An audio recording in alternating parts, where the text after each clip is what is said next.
I'm a grown man in my young 20s, but I feel like a child because I'm sleeping on my sister's couch. She's providing, she's taking care of me, she's feeding me.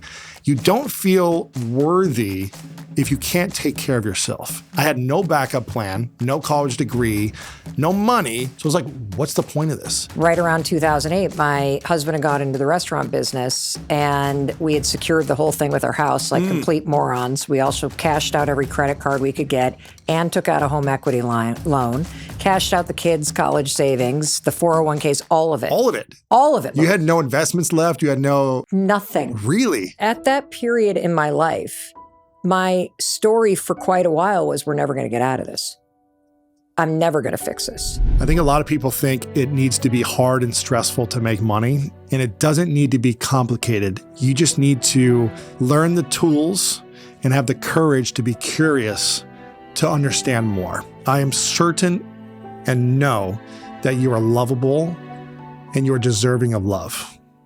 And I don't want your past wounds, I don't want your money struggles to get in the way of you knowing that. So there are 3 key steps to improving your relationship with money. The first one is to... Hey, it's your friend Mel, and welcome to the Mel Robbins podcast. I am so excited for our conversation today. I'm excited that you're here. It is always an honor to spend time with you, to be together. If you're a new listener, you've picked a winner. Welcome to the Mel Robbins podcast family. And because you made time to hit play and to listen to this particular episode, I know you're the type of person who values your time. And what's that saying? Time is money. You want to make more money. You want to get good with money. And not only do you want to get good with money, you want to transform your financial future. Well, tell you what, you're in the right place. And if you chose to listen to this because someone shared this episode with you, I just think that's so cool. Because it means you have people in your life who not only care about you, they want you to make money. They want you to have a fantastic financial future. They want you to be rich. I mean, just imagine that future. I can see that for you. And look, you're not going to be rich by the end of this episode, but you're going to leave with something more valuable. You're going to get the building blocks and the simple tools that will create a different financial future for you. And you're also going to learn the step-by-step approach from 2 people who had to completely rebuild their financial life from the ground up. So if you've been bad with money, today you're going to learn how to start getting good with money. And you don't need to be embarrassed by where you are, because I'm going to tell you where I've been. And it's probably way worse than where you are today. See, I used to be like a walking financial red flag. If you were a credit card company, I would not have given Mel Robbins a credit card. If I were a bank, I would not have given Mel Robbins a mortgage. If I were a bill that was being delivered to Mel Robbins' house, I would not have expected to have been paid. I'm about to tell you some very embarrassing stories about how bad I used to be with money. So if you got unpaid bills, if you're living paycheck to paycheck, if you've got insane, embarrassing credit card debt or student loans that are burying you alive, I have been there. I know that pain because I have felt that pain. And I need you to hear me say this. You can get good with money. In fact, you can learn how to be great with it. It took me 15 years to climb out of the financial hellhole that I had created for myself and learn the skills and habits that led me to where I am today. And I want you to learn from my mistakes.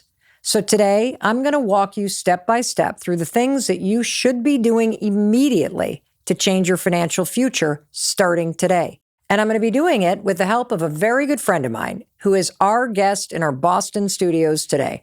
I'm talking about the one and only Lewis Howes. Lewis is a 2-time New York Times bestselling author. He's also a 2-time All-American athlete.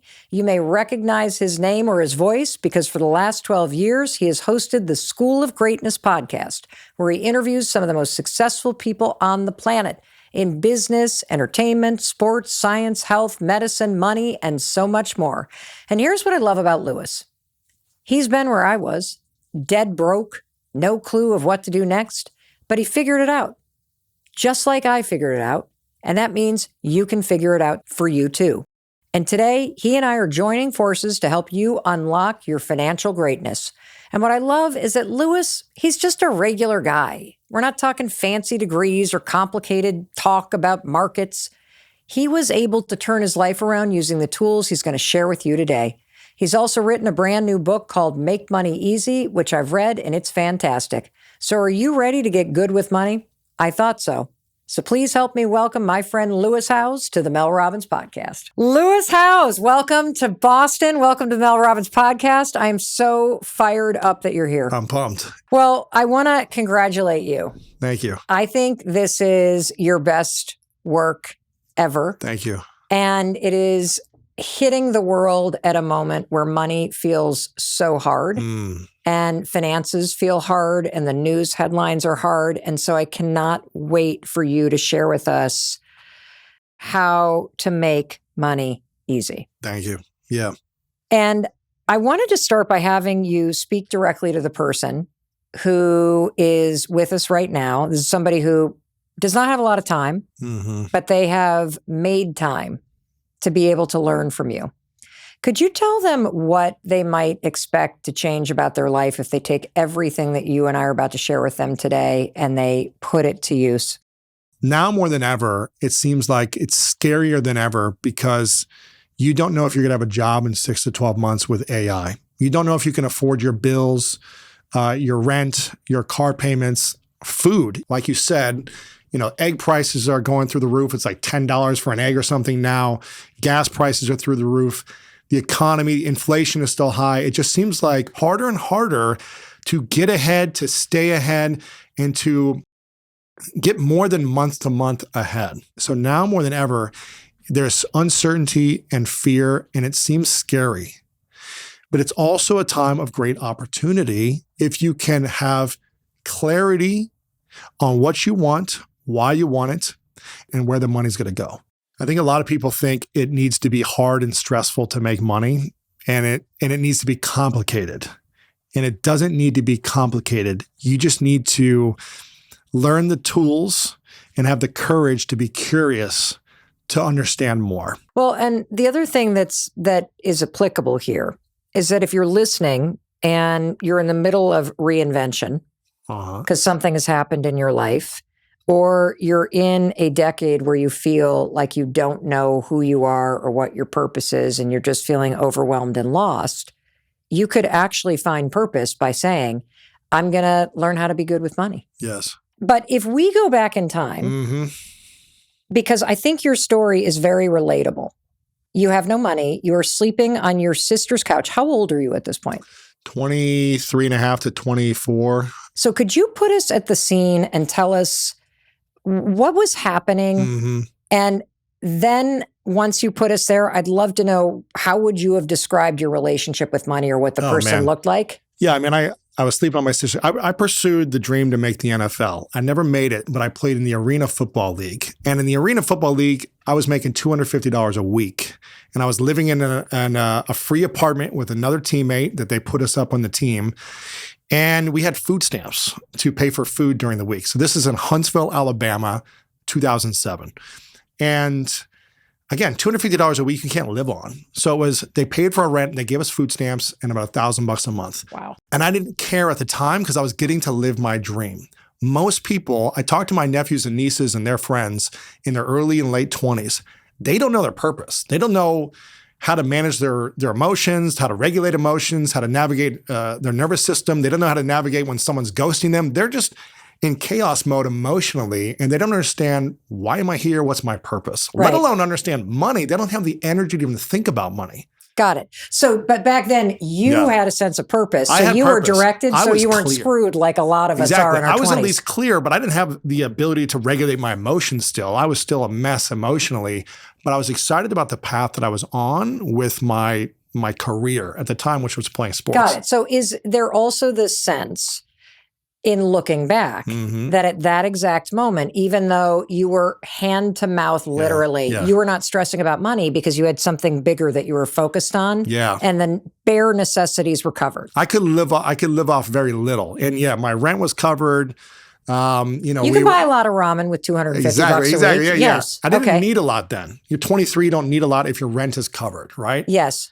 And so what happened? I got injured.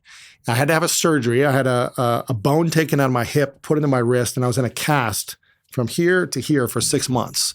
So during that time, it was a lot of stress because I was thinking about, oh, I can't play football again. I don't have a college degree. I'm in all this debt. I don't have any savings. I can't walk still because they took a bone out of my hip and I had 15 staples in there. I couldn't use my arm. So I was just feeling like the grief and sadness that my dream was over. I had no backup plan, no college degree, no money.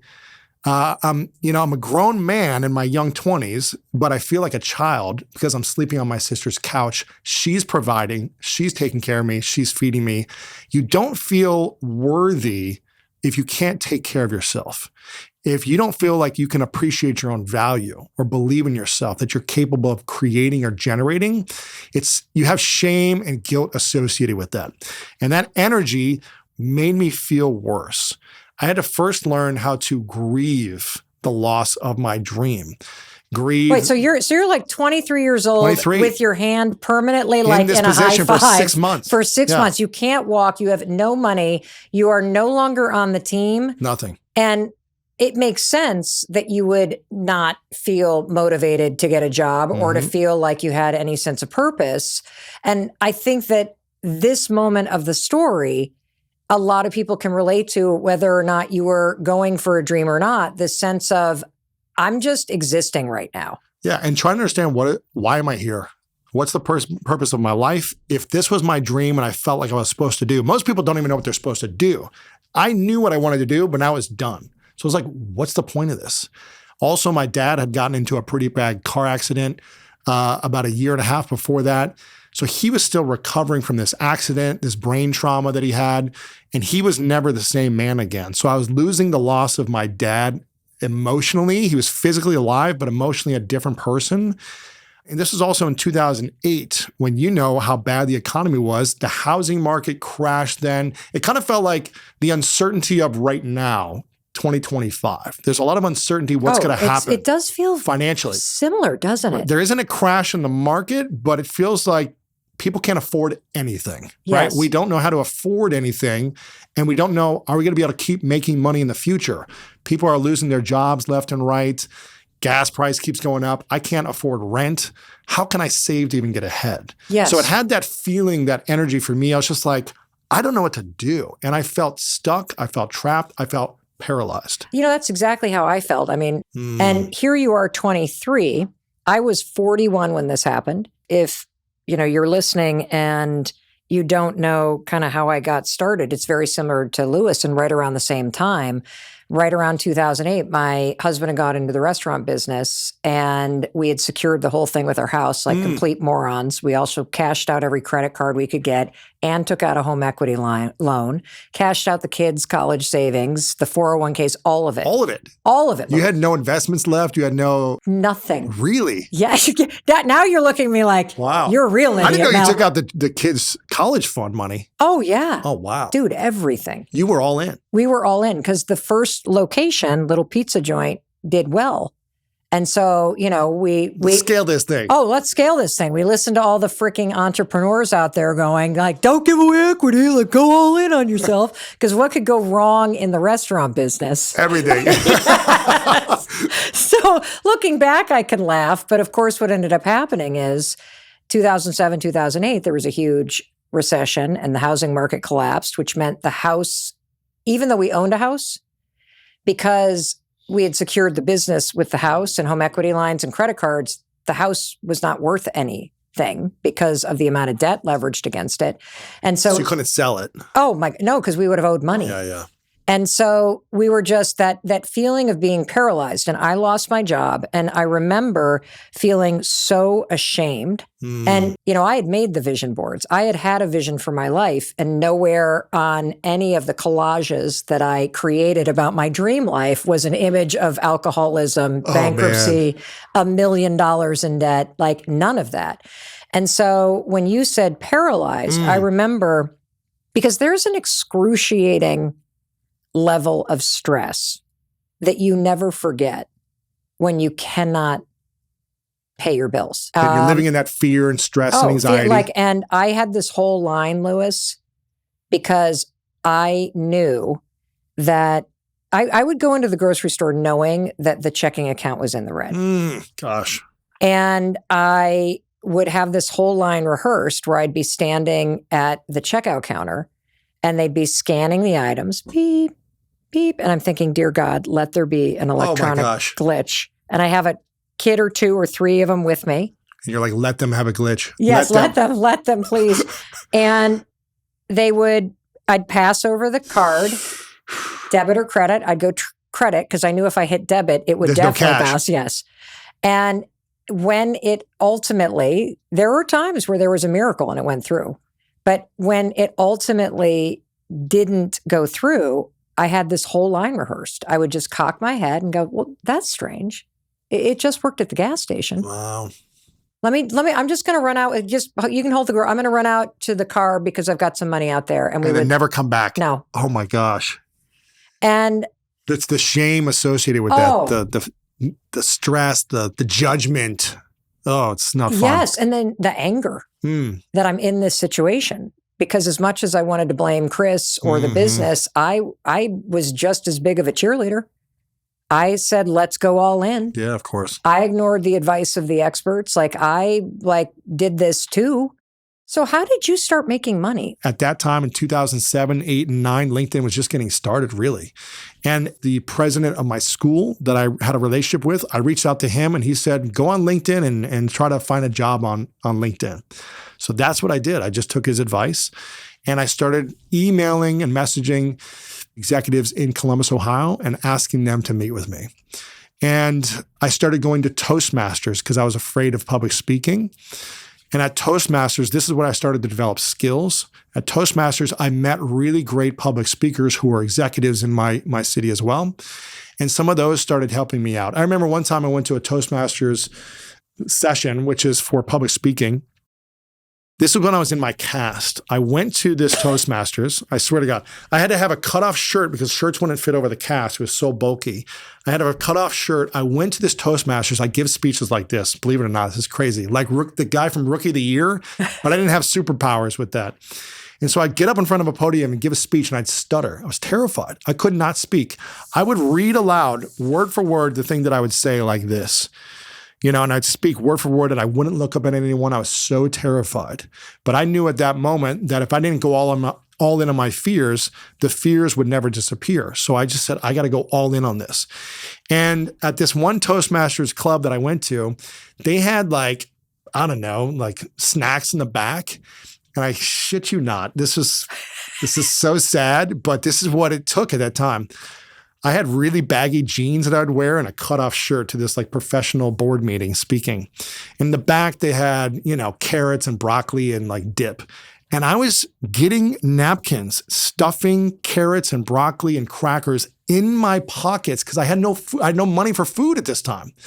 And this guy taps me on the shoulder. He goes, what are you doing? I go, I literally was like, I don't have any money. I'm sleeping on my sister's couch. I just got injured playing football. I'm trying to figure out life. And he said, let me get you some lunch. He took me down the street, got me some lunch, and he became one of my mentors named Frank Agan. And he coached me on public speaking. We wrote my first book together. He co-wrote it with me, a book about LinkedIn after about a year and a half.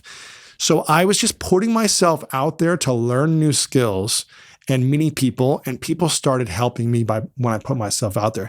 These are embarrassing stories that I don't tell anymore because it's I didn't have any money. I was taking food wherever I could get it and stuffing it in my pockets. That's how bad it was. Well, yeah, but I think the important thing here is that you were not sitting on your sister's couch. I took massive action. You took massive action. I was emailing people. I was going to clubs. I was learning salsa dance. I was like, whatever I can do to develop skills. And by the way, reaching out through LinkedIn made you an expert on LinkedIn, yes, which is what you then started marketing yourself at. Started making money around that skill that I developed. Something I had no clue how to use in the beginning and made a lot of mistakes around. I eventually learned to master it. And people started coming to me and saying, hey, can you teach me about how you're using LinkedIn to build all these relationships and network with mentors and leaders? And I started hosting these LinkedIn networking events for free around the country because I was building groups and communities on LinkedIn and bringing people together. I didn't know how to make money with it at first, but then someone said, hey, can I have a sponsorship booth here and promote my business for $200? I said, sure. Okay, ding, ding, ding. Let me sell more sponsorships. Then someone said, will you do one-on-one consulting with me to optimize my LinkedIn profile? Sure. Okay, they paid me. Then I said, why don't I just write a book about this and sell the book at these events? So that's where all these things started to come. It was right in front of me. This wasn't like my dream in my life is to teach people about LinkedIn, but the money was available right there. So it was part of the mission to make that money, to help me get out of debt, to help me get off my sister's couch, to be able to pay for my own apartment, to buy my own food, all these different things, to not rely on anyone else. As I started to save that money and have more in the bank and realize I'm not going to go broke, I had maybe 2 years of runway of savings. And I was also living very beneath my means. I was paying $4.95 a month for a rent in Columbus, Ohio. I didn't have a car. I walked everywhere. I mean, I was living a frugal life. Wow, as the LinkedIn guy. As a LinkedIn guy. Wow. I was taking Greyhound buses, to events. I was okay, because you're like around the country. I'm like, how the hell is he paying? Because now I know how you're paying for it. You're taking the bus. I was taking the bus. I was taking like the cheapest middle seat of the back of like Southwest, wherever I could go. I was staying on friends' couches. I was afraid to spend at that time also. I would stash it, but I wouldn't spend it because I didn't want to go back to the couch and be broke again. And there's a season for everything. Right. You don't want to blow it all when you get it, right? But over this time, this is probably a 5-year window, I started to make good money. I started to save money. I started doing online courses and hosting events and just doing anything that was right in front of me to make money. And I think that's the right thing that people should do. Of course. And I think it's also important to hear, you're talking about a 5-year period. And you're also talking about, okay, first I took the bus. I'm sleeping on people's couches. I'm saving. And 5 years of just putting in the reps and that's it. Pushing this forward, you're now in a different place. And what happens? So then I started to reevaluate. Do I really want to be making this type of money? Like, do I want to go online and just teach people about how to optimize their LinkedIn profile for the 10,000th time? Yeah. It wasn't my calling anymore. Got it. It was right for the time, but not for the next season. Okay. So I started to evaluate and I was like, what are the things I really enjoy about this? What are the things that I'm loving the most? What would I like to do? What would be amazing to be able to make money doing something with my time? And everything went back to, I really love just like connecting with people who are doing inspiring things on LinkedIn and asking them questions. Everything they're teaching me taught me how to build my business now. And everyone was asking me like, Lewis, how did you build this business so fast? I mean, 5 years for me was fast for what I was doing, I guess, but I thought it could have been faster. They were like, how did you build this? And I go, I honestly just like asked the most successful people that I knew that I could find, and I just did what they told me. That was it. And I go, oh, maybe people would want to hear these things. Okay, how can I interview people and make money with it? I don't know, but I'm hearing this thing called podcasting coming out. This was 2011, 2012. And I was like, oh, maybe you can make money in this one day. And so I had 2 friends who had a podcast and I called them. This was early stages. Like you were like there was like 1,000 people in the world podcasting. A pioneer. Yeah. Nobody knew what this was. You just were like, huh. No one knew. And I wasn't really a way to make money back then. Right. But I knew it would fuel like my heart's desire. I was like, if I can interview the world's smartest people and I can share that information with others for free, that's going to make me feel good. And that's a generous mindset. So it was helping me, but it was helping others. And so I literally just researched it for a few months and I was like, let me just record one on my phone. I did it with Robert Greene with my first interview. And Robert Greene, the author? Robert Greene was my first interview, yeah. Oh, but geez, bury the lead for crying out loud. One. Okay. Yeah, it was a big one. And I was hooked. I was just hooked. Even though like 10 people listened in the first week or whatever, I was just like, in my first year of podcasting, that was a full year of me every single week doing an episode and then messaging everyone on LinkedIn and Facebook one by one saying, hey, go listen to this episode. I think you might like this one part. It was just a little reps every single day for that whole year to get that. And I made $0 on the podcast the first year. It took me years to make money with it. Now it fed my soul, didn't feed my bank account. But again, this is that 5-year run. Yes. When you were the LinkedIn guy sleeping on couches and taking buses and sitting in the middle row of the back of the airplane to try to get places, and you're like putting in the Lego bricks to build something, That's exactly what you were doing when you jumped into Yes. podcasting. And I developed skills and confidence and reps, and I understood certain things, and I had a certain level of credibility at that point where I was like, okay, let me go launch this. I feel confident. Even if I don't make money, I'd saved money, and I was still building the other business. I was still running things, but I just wanted to get away from that eventually. Mm-hmm. So it took years to get away from it. What I love about the story, Lewis, because here we are 12 years later, you have one of the most successful podcasts in the world. You're an inspiration to certainly me. Like, you're one of the people I used to look at and be like, why didn't I start podcast? Look, Lewis is already doing it. I can't, like literally you inspired me. You blazed a trail for people. You showed people it was possible to build a business around it and to make a difference. You know what's interesting, Lewis, is that if I think back to how scared and paralyzed I was at that period in my life, my story for quite a while was, we're never going to get out of this. I'm never going to fix this.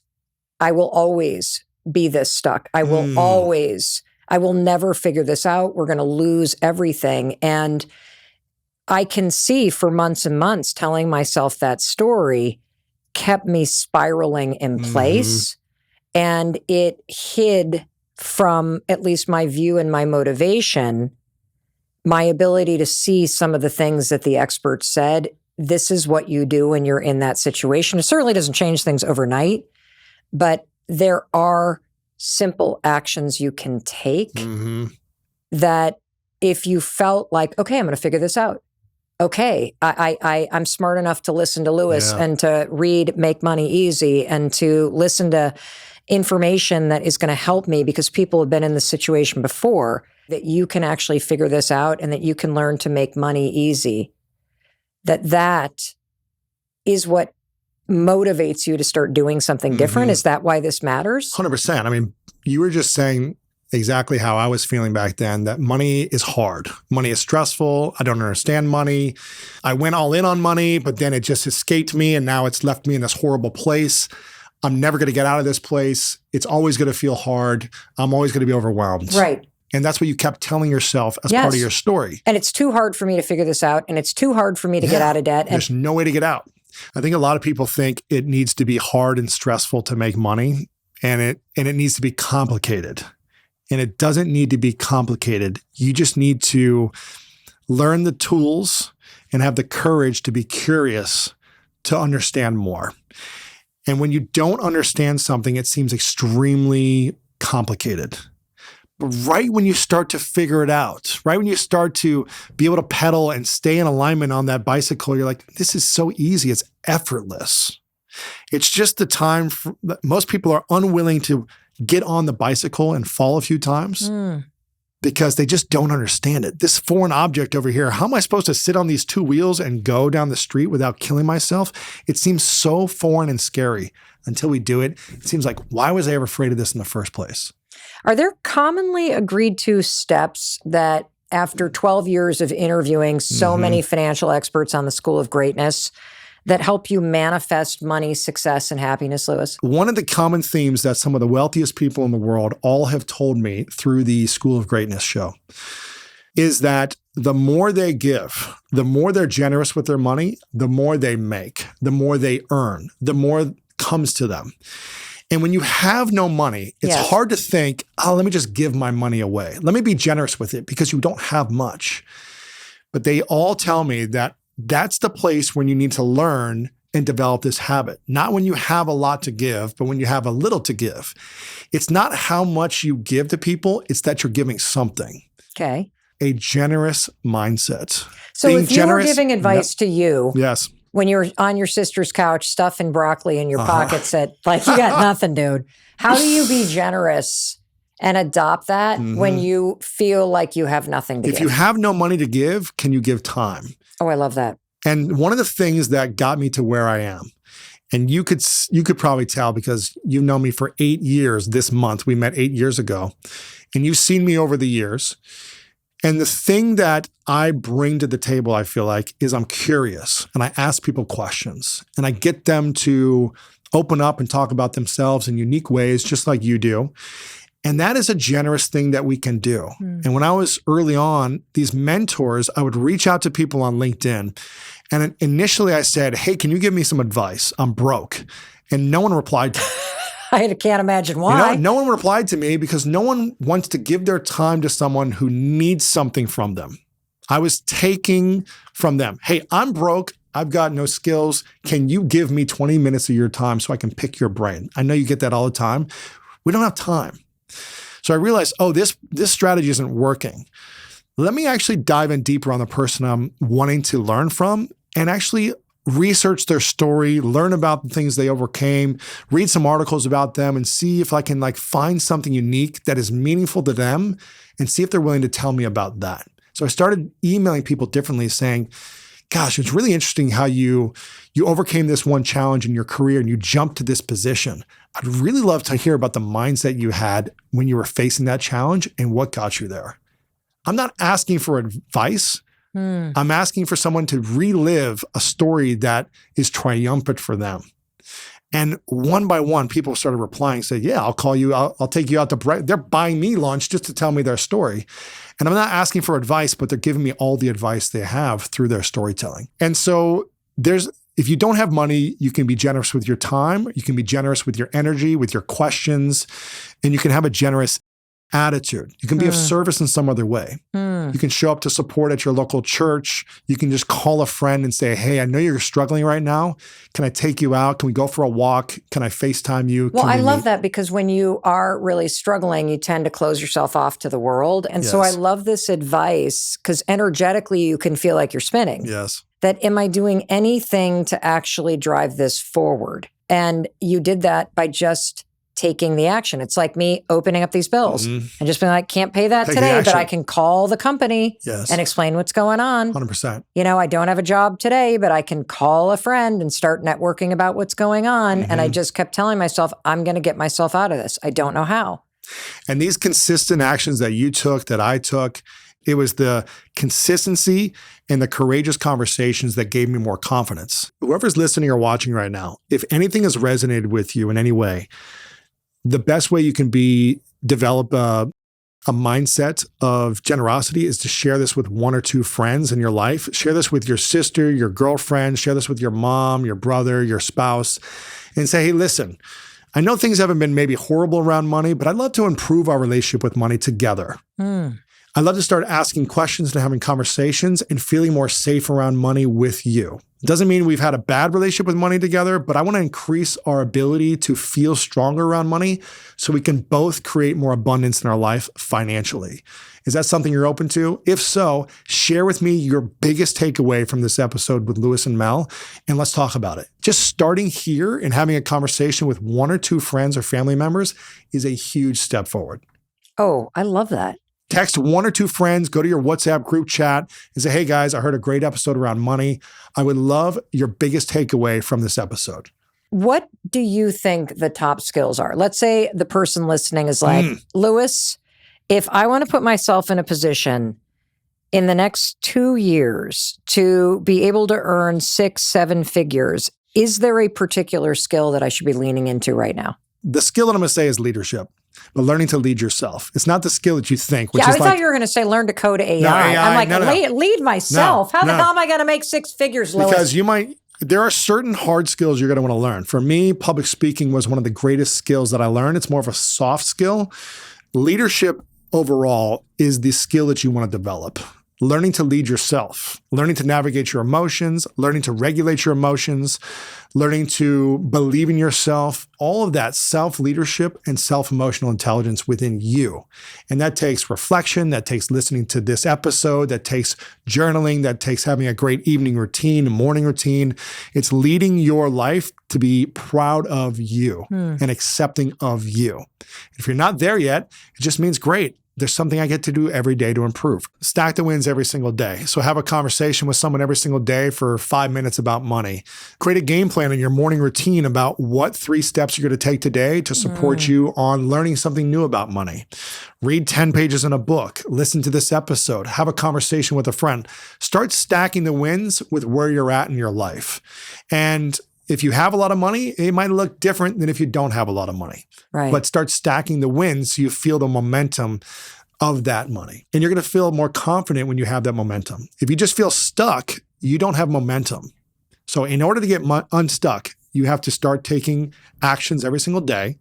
When I was 24, broke on my sister's couch, no clear game plan, I gave myself one, and it was a 9-month game plan because it was like around this time, it was like March in the beginning of the year. So I was like, all right, by the end of this year, I want to have one goal accomplished from money. And I did this, which was I wrote down $5,000. I just thought of something for me that seemed so unrealistic. $5,000 at that time was like, I don't know how I'm going to make this money. I don't know where the money's going to come from. I have no clue. But let me just write down a goal for myself, $5,000. And I said, how do I want to make this money? I would like to make it from public speaking. I just got into public speaking classes at Toastmasters. With and your I was cast, like, I was my cast. As you're stuffing broccoli in your exactly, pockets. and reading word for word, not looking at the audience, like sweating out of my cut off shirt, smelling up the room. And I literally said, it would be a dream to make $5,000 from one speech. But it terrified me. It excited me and terrified me at the same time. So this is what I did. I wrote it down on a piece of paper and I signed it with a date that I wanted to accomplish it by. I just wanted to create a visualization practice for myself with a clear goal and a clear date in mind. Got it. $5,000, date, by when, how I'm going to do it. I put it on the wall. I framed it on my bedroom right behind me on my wall. So every day I woke up, I turn around, I see the goal in mind. So I just had a clear direction. It wasn't like, what am I going to do in 10 years? And I'm going to be a millionaire one day. It was like, I just want to make $5,000 in 9 months. Give me a speech. I don't know how I'm going to do it, but I'm going to show up every single week to Toastmasters to take action and get better at the skill. Yeah. And I'm going to start giving free workshops through LinkedIn, which I started using LinkedIn to build relationships. So I said, I'm going to find a way to do free events, tell people I'll speak at their company, I'll do a lunch and learn, whatever it is, I'll do anything for free to practice, to get reps. So every week I went to public speaking class and then I was doing free workshops for those next 9 months. At one point, someone gave me $100 and I was like, this is incredible. I'm rich. And I just said, okay, I need to do more of this thing. And eventually, by the end, I shit you not, $5,000 for one speech came to me by the end of that date.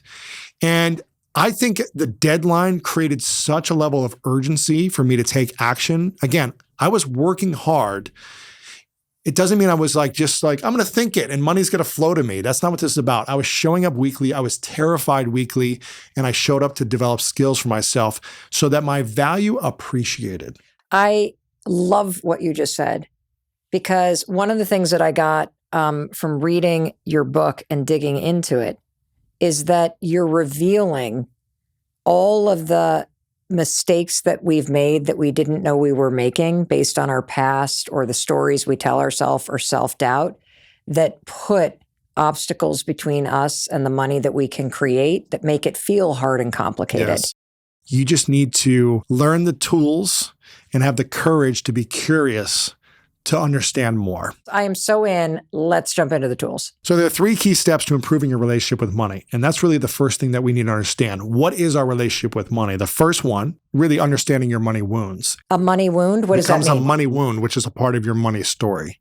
Okay, money story. When you can write down and journal, here are some of the things that happened to me when I was younger around money that caused me to feel a little anxious, a little avoidant, that make me feel stressed about money. And just write down the stories that you remember. For me, I remember stealing money. I remember stealing candy bars at stores. I remember the shame that I felt by getting caught when I was younger stealing money. And just like, man, that was a wound. That was a trauma in my life. Yeah. I remember also, this is a really sad story. I didn't really have many friends growing up. Being dyslexic, similar to yourself, you probably had a lot of friends, probably missed popularity. But I was dyslexic and always in the special needs classes in school. And I remember when anytime kids would hang out with me or talk to me, I was like just holding on to it. I was like, oh, please hang out with me. And there was these 2 kids that wanted to start a club, an after-school club, like in their basement, right? And they said, in order to join the club, you either need to answer a couple of questions or you need to pay money. And I was like, well, I don't have any money, so what are the questions? And I didn't know the answer to the questions. And I felt like the dumbest kid in the world. And so I went home and I talked to my mom and I said, Mom, I need $5 to join this club. And she was like, I don't have the money.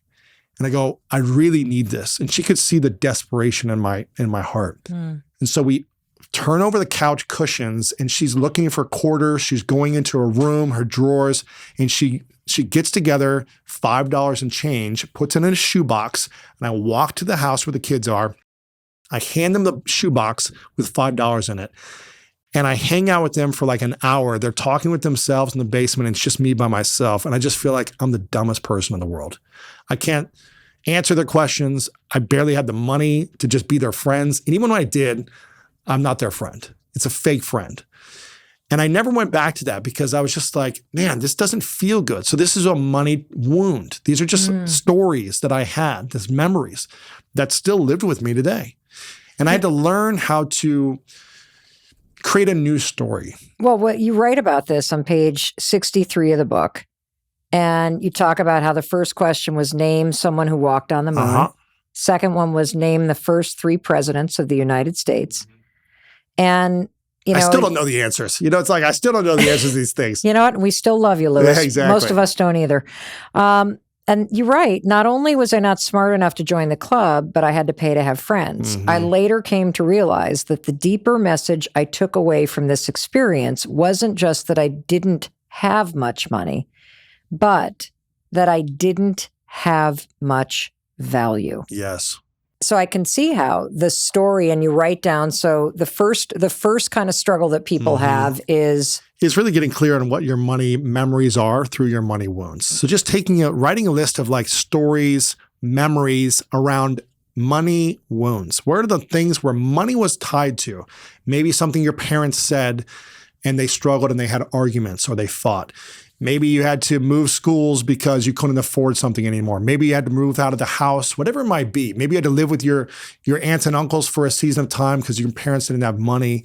Maybe kids made fun of you because you were wearing something that wasn't cool. Whatever it might be, just write down the memories of your money history, your money story. Yeah. And these are some money wounds that still, if you haven't learned to heal and have a better relationship with those stories and learn to essentially forgive yourself, create a new relationship with yourself around that, and just kind of hug yourself emotionally like, okay, this is what I went through as a kid. And it sucked, but as an adult, I can do things differently. Yes. And these stories don't have to define me. These wounds don't have to stay open anymore. That's right. But a lot of us are unconsciously still acting out of wounds that we haven't healed. It's true. And when it's tied to money and you're in intimate relationship with your partner, your boyfriend, your girlfriend, your husband, your wife, there's even a greater charge to that emotional feeling. And it's not a feeling of freedom. It's a feeling of stress, overwhelm, chaos. So I don't know what conversations you heard from parents or peers or friends growing up around money. Did you have were your parents very conscious around money, and did they have a good relationship? Did they never argue around money? Did they never stress about it? Did they teach you and empower you around money? Or did it feel like money doesn't grow on trees? Money is challenging. We're fighting because of money conversations. We don't have enough. There's never enough. These bills I got to pay. Was that part of your story? You know, not really. It's interesting because I never heard my parents talk about money. So they were avoidant. I don't know what that means, but I never heard them talk about money. They were both extremely hardworking. And I do remember my vivid memory of both my grandmother on the big cattle farm that my mom grew up in. She would sit in her house coat at the end of the day with one of those little tap, tap, tap, tap, tap, tap, tap, like calculator things. And she would be balancing the cash receipts from the roadside farm stand. And then when I grew up, my mom would literally be tallying and paying bills and balancing the checkbook. And that's the only conversation that I ever heard about money. Now, my husband, on the other hand, grew up with a family that there was a lot of shame around money. Like his dad started to ascend in his career when Chris was in high school, but there was a lot of, don't get used to this. This isn't yours. You don't deserve that. You need to pay your own way, even though there was money. And so my husband was not anymore. He's changed his story around money, but very tense, very restrictive. A lot of, I don't deserve this. How does improving your money story help you when you feel lost? I mean, it helps you because when you heal your relationship with money, then you can feel free with money. And if you feel stuck and trapped and anxious or avoidant or overwhelmed with money, you're not free. And it's hard to create from a place of scarcity. It's hard to just experience joy and love and passion and fun in your life from a place of scarcity. It's really challenging. So why would you think that having that same energy with money is going to create more financial freedom for you? Let me see if I can unpack, because I think I know what you're saying. And so I want to make sure as you're listening to Lewis, and maybe you're the 23-year-old who's scared you're never going to be able to move out of your parents' house or ever afford a house of your own. Or maybe you're like my husband and I were, and you're now in a situation where you thought you'd be further along. And you're now just paycheck to paycheck. When you say free, I think I know what you mean. What I can recognize in that word, if I go the opposite. So if freedom is one extreme that's available if I change my story about money, the opposite of that is imprisoned.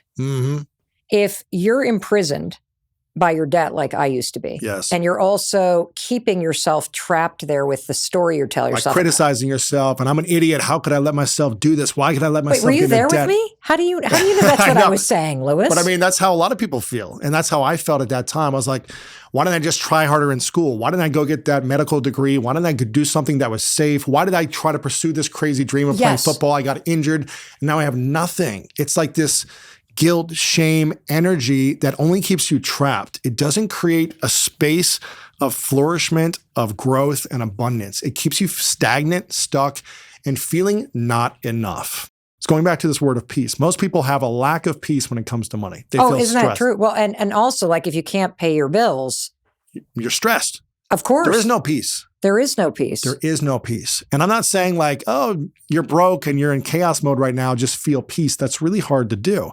Its first step is understanding your story. What's the second thing? Once you know your story, the second one is to reset your money mindset. What do you mean money mindset? This sounds weird.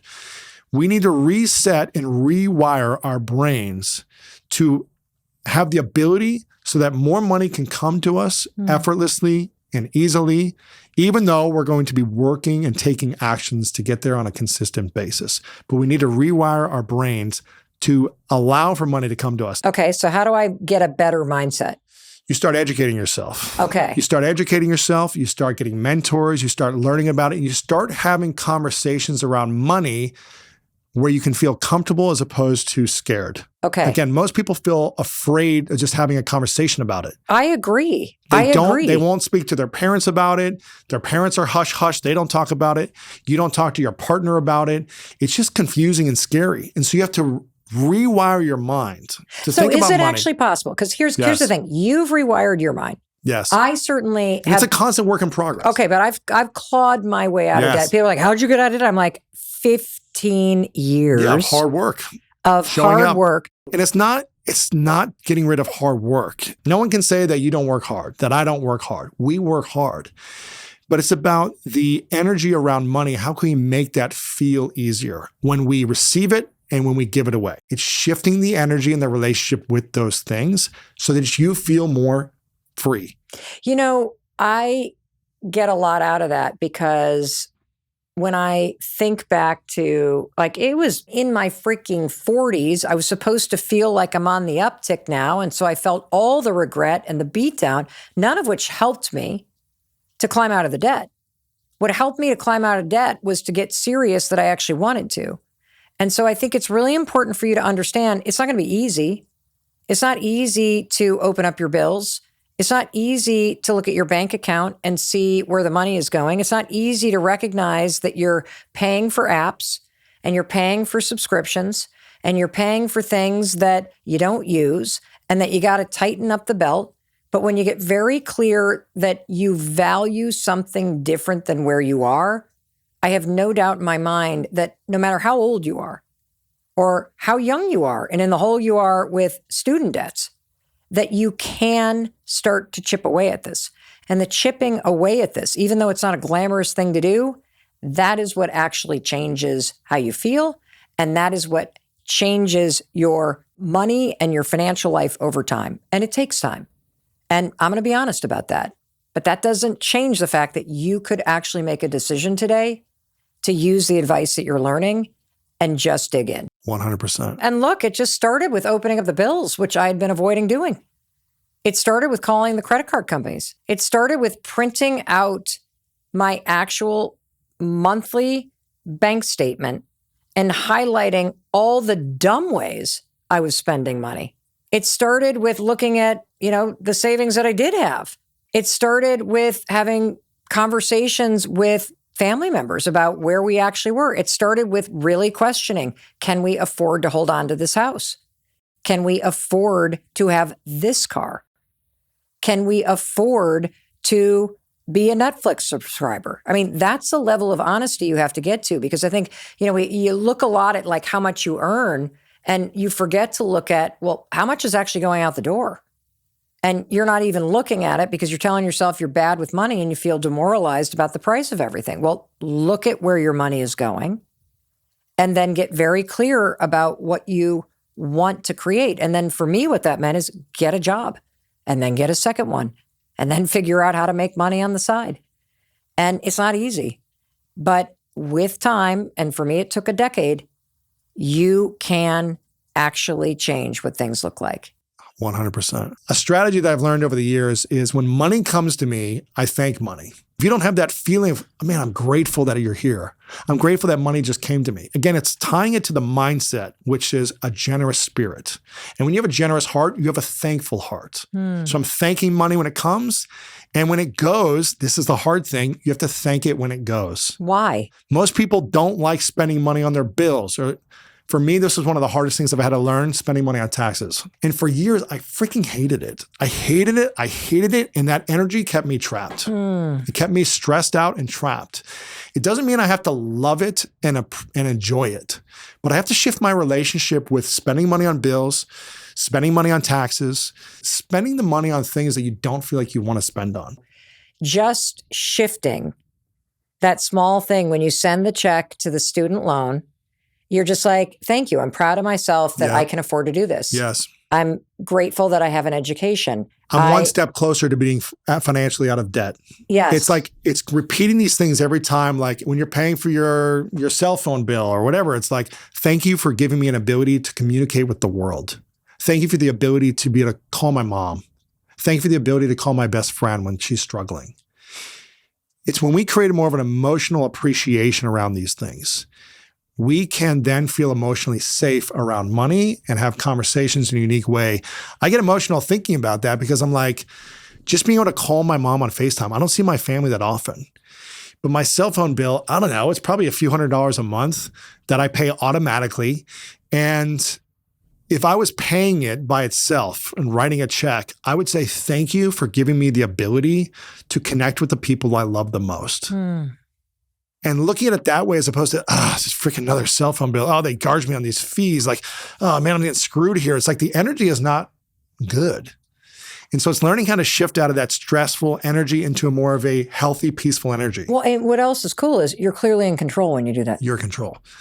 Yeah, you may not like it or love that you're paying these bills or paying off this debt. It's not enjoyable. No, but I'm proud of the fact that I can write the check. So is there a statement or a mantra or something that you would recommend based on all the research that you've done, the people that you've spoken to, that if somebody doesn't even know how to reset their mindset, here's something you could adopt and just start saying to yourself? I would say money is good. Money is my friend. Oh. Money comes to me effortlessly. But what if you're like, but it doesn't, Lewis. Money is good. You have to start training yourself. Money is good. Money is my friend. I'm not afraid of money. I feel safe with money. And you're going to be saying things that aren't true to start with. You're not going to feel these things, but you need to reinforce these things with your behaviors on a daily basis. It took me years to have money conversations where I felt more comfortable talking about money. Years. I was not comfortable asking questions and talking about it and talking about how much I make, how much I spend, how much debt I have. It didn't feel good. But the more I practiced, the more I did it on a consistent basis, the more I felt safe around my money situation. So what's the third big struggle? And the third one is really about getting clear on your meaningful money mission. What is a meaningful money mission? There's different seasons of life. Some seasons we just need to make money to pay the bills. But the goal is to get clear on your meaningful money mission, because if you're just making money to make money, it still stresses you out if there's not a clear goal in mind that is bigger than making money. How is this money going to serve you? How is it going to serve your family? And how am I going to be generous with this in the future? Even if you can't think about being generous with your money now, start planning. What will I do with this money that can help others around me? Is it my friends? Is it my family? Is it a charity that I love? Is it my community? Is it the school? Is it the church? How am I going to use this for good? That'll attach more meaning to your money mission. So when I was getting started, my money mission was to get out of college debt, was to get off my sister's couch, was to be able to pay for my own rent, make my own money so I could pay for whatever I needed to. People have a lack of clarity on what they want, why they want it, and where the money's going to go. It's so true. And especially right now, I see this like epidemic of people seeing things on social media, and the mission is get, spend and look better. Spend, look better. And what you're talking about is if you don't have a powerful enough why, 100%, and a that's game plan tied to values, Yes. and then some sort of plan for what you want to achieve and why, then you're going to be rudderless. Yeah, or you're just going to be back in the place of like, okay, I got this money, I spent it, and now what do I do? I need to go make more money for what? So just getting clear on your money mission. For me, I was very clear and I defined it early on. I want to impact and inspire 100 million lives every single week to improve the quality of their life. So it just became a clear mission, which also allowed me to say no to money that I didn't want. And most people say yes to any money that comes their way. And I say no to a lot of different things that don't align with the mission. So for instance, I don't have alcohol sponsors, gambling sponsors, porn sponsors, whatever it is. They just don't align with me and my mission. So you have to know when to say no to money that isn't meant for you as well, and say yes to the money that is meant for you and your meaningful money mission. Would you talk to a 20-year-old that's listening? How do you create a money mission? Because for me, when Chris and I were really, really struggling financially, my mission became safety. Yes. I want to be able to pay my bills. I was not thinking about beach houses or millions of dollars in the bank.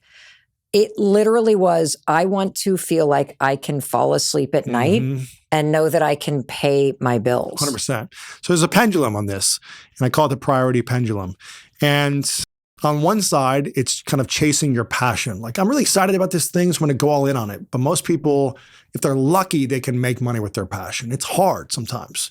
And it might take years to develop skills and tools and resources and networking to be able to make money full time with your passion.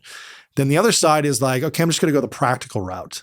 And I'm just going to get any job I can get, but there's zero fun. It's miserable. It sucks the life out of me. It's like I'm drained every day when I go home from work. But I'll tell you, when I couldn't pay my bills, that first freaking job I got, it was the best damn job I'd ever had because it 100%. Was aligned with my mission of I got to pay bills. 100%. And so there's a season for that as well. Okay. Like, you're not going to stay in that for 20 years if it's sucking the life out of you. Or you got to learn how to make it fun.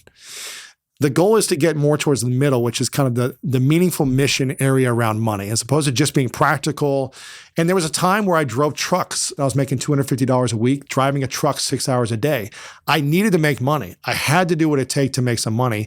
So I was in that season of more practicality, and I made the most of it, but I didn't enjoy it. Now, I wanted to go play football, but I couldn't play football at that time. That was the passion. So I eventually got into more the meaningful mission area of this, which is figuring out how can I align my passion with making money the best way possible and start working towards that more and more. Again, you were a lawyer and you turned it into, but I'm also a really good communicator. I love inspiring people. I love empowering people. And over time, you eventually learned how to bring that into where you are now. And when you can do that, that's a beautiful thing. But that took years and steps to happen. So that's part of the mission side of things. You know what's interesting is that I can see how, particularly, if you take the struggle around not having a money mission, And so let's just say you're in your 20s, or if you're not clear at all, you're screwed. Yes, correct. You're screwed because you're like, what's the point of making it? I don't know. And I'm just trying, I got to keep it. I don't want to get in debt. You're stressed. So having a true mission is giving yourself the time and space to say, this is what I want my life to look like. And it can simply be, how much do I want to make this year? It can just be a goal. It doesn't have to be like this mission for the rest of your life, but it can just be like, okay, for the next 3 months, I'm going to take on this job to help me get out of this debt. That can be your mission for right now. It doesn't have to be figuring out your money mission forever. Right now, I'm going to read a book about money. I'm going to talk to a financial advisor. I'm going to ask my parents about money, and I'm just going to learn a little bit in the next few months. That's my mission. It doesn't have to be, I'm going to figure out how to get out of debt forever. It's just give yourself a map and a game plan that you can take actions every single day to support you feeling more clear and safe around money. You know what I love is I think that it feels attainable and, dare I say, exciting to give yourself a 3-month money mission.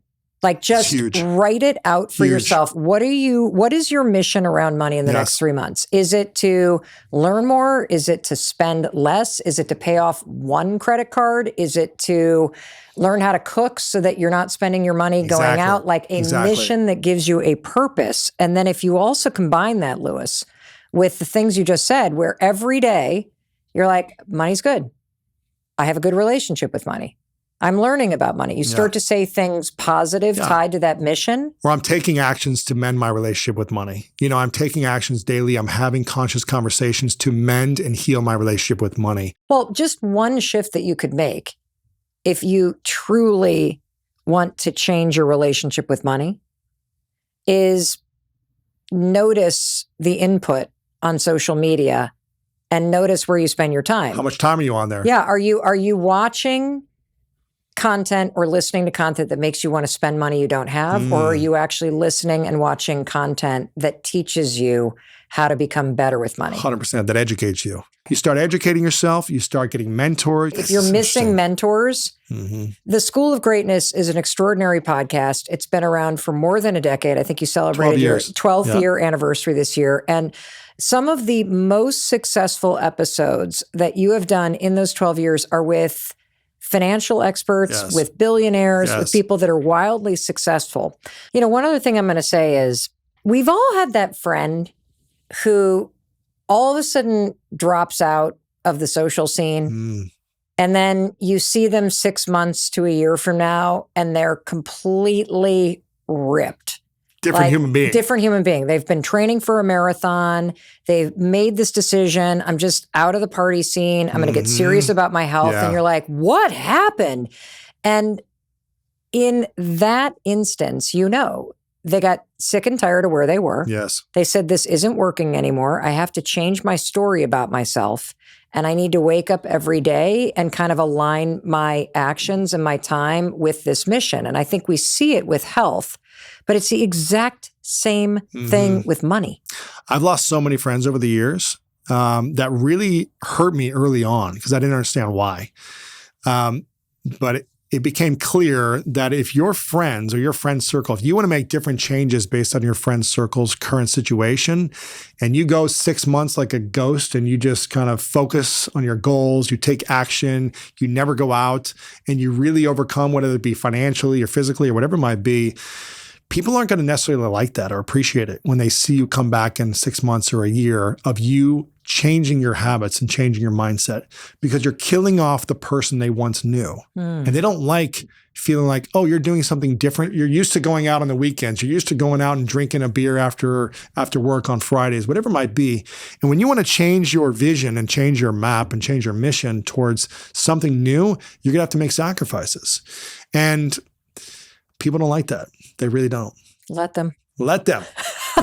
Someone wrote a great book that helps you overcome the fear of worrying about what people think about you. Because that's one of the greatest things that holds people back is when you're worried about what your friends or family or online community is going to think about you when you change. Well, isn't that also why we spend a lot of money we don't have? Because we want people to think a certain thing about us? Yes. So, Lewis, I want to ask you the question that you ask all your podcast guests. You've asked me. Oh, man. Now I'm going to ask you. I have to reflect on this. Imagine it's your last day on Earth. Yep. many, many, many years from now, you've accomplished everything you've ever dreamed of, but for whatever reason, you sold your library of content. So you have no access to it. It's all been taken down by the person that purchased it. Right. But you get to leave behind 3 truths, 3 lessons that you want to leave with the world. What would those 3 things be? I've asked this so many times. I have to reflect on my answers now. The first one would be the greatest priority you should have is taking care of your health, physically, emotionally, and spiritually. Because if you don't have a healthy life, it's hard to really create the life of your dreams. The second thing would be to live in gratitude every single day for the good, the challenging, the ups and downs, because gratitude is the gateway to love and abundance. The third thing I would say is to pursue your dreams and the calling in your heart with all your strength until that calling goes away. Never give up on your dreams and make sure you leave it all on the playing field. What are your parting words, Lewis? It's interesting. I'll be 42 next month. And I was having a conversation with my wife, Martha, last night before I went to bed, just thinking how blessed I am that she's in my life, how blessed I am that I did so much work to heal so that I could receive love and feel I'm worthy of love. And I just truly believe that when we can take care of our heart, we can heal, we can mend the pain from our past in any way possible, to know that we are love, know that we are lovable, that we are worthy and deserving of love. Just everything in my life has changed since then. And it's been a beautiful gift and blessing in my life to be in a peaceful, harmonious relationship when most of my life felt like chaos inside. And one of the reasons why I wanted to do this book is because I didn't want people to stress. There's a lot of people who are just feeling stress and overwhelm and anxiety from everything in life. Relationships was one of the big stressors for me, intimacy. And I just want to leave people with the knowing. I am certain and know that you are lovable and you are deserving of love. And I don't want your past wounds, I don't want your money struggles to get in the way of you knowing that. And that would be the thing that I would leave with people, is trust that you will figure it out if you're willing to do the work. Don't try to do the work on your own. I had lots of mentors, therapists, guides, friends who supported me over the years, but I reached out to them constantly. I sought the advice and the help. I didn't just say, oh, no one's helping me. And I want people to know that they are loved, that they are worthy, and that they matter. You know what I love about what you just said, Lewis, is that at the end of the day, it's really just about empowering yourself to live a great life. And I just want to thank you for everything that you shared today, because taking control of your financial future and telling yourself a different story and creating different beliefs and taking the steps that lead to a different future, that helps you build a great life. So thank you. And I also want to thank you.